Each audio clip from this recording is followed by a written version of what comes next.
Tuluyan ng iniwan ng isang miyembro ng Communist Terrorist Group ang kanyang grupong kinabibilangan at kusang nagbalik loob sa pamahalaan sa Leyte. Alamin ang detalye mula kay Patrolwoman Camberley Flores.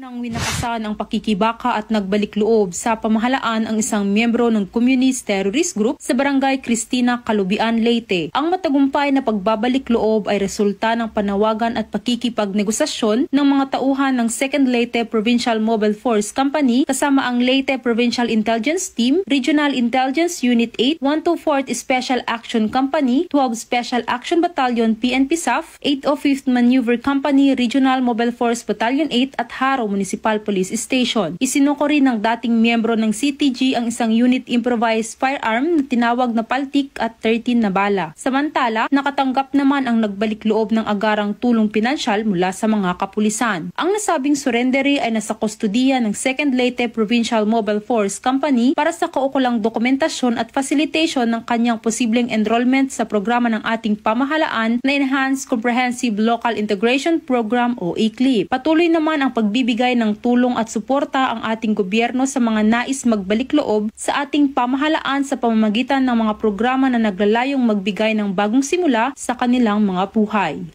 Mula dito sa Eastern Visayas, ako ang inyong PNN correspondent, Patrolwoman Flores, alagad ng batas, tagataguyod ng Balitang Pulis.